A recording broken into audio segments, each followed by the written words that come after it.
You learn more when you listen to others than when you only listen to yourself.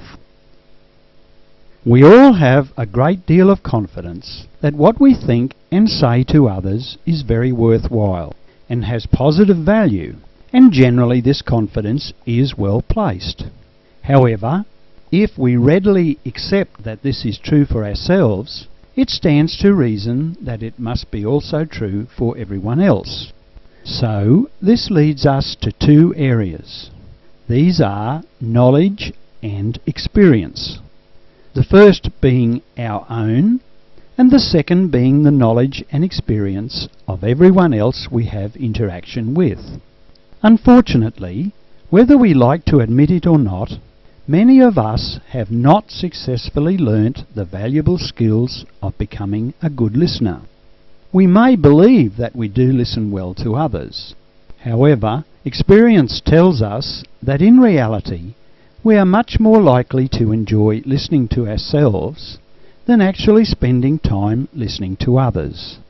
Of course, we all have a worthwhile contribution to make to any conversation in which we participate, and we have every right to this expectation, and to be able to interact verbally with others in any reasonable and polite manner we wish. What we need to consider doing is to remember that we already know the things we are going to talk about. We do not really need to hear them ourselves over and over. It is worthwhile to believe that there is value for us to hold back on our desire to impart our knowledge and wisdom, and instead spend time to take a genuine interest in not only listening to others in a superficial way, but truly taking on board what the ideas, feelings and emotions they are expressing tell us about their concept of the world and their view and understanding of who they are. I believe that this is especially relative in dealing with our family and good friends, because it is in our relationships with these people that we build most of the love, trust, faith and respect that contributes such an enormous amount to whether we have a contented life or one filled with stress, worry and discontentment. At this point, some of you listening to this may well be saying to yourself, "I'm not sure that I like this fellow suggesting I am not good at listening to people I talk with."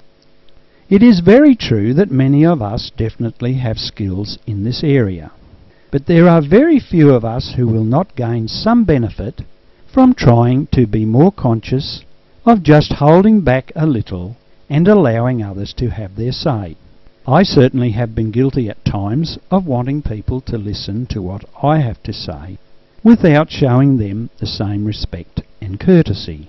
Fortunately, over many years, my lovely wife, who I believe must have learnt this skill quite young, has managed to educate me to pay more attention to others, in particular my daughter and son, who I had a very bad habit of cutting short in their conversations as they were growing up, mainly so I could impart my wisdom about whatever they were trying to discuss. Very big mistake. Please give them every chance to talk to you, as it is the very best way for you to understand and accept who they are. Now, I need to complete my education and stop interrupting my wife, and I will really be popular. If you are still not convinced that you may have a few things to learn about what we are discussing, consider something as simple as when someone we know introduces us to a stranger.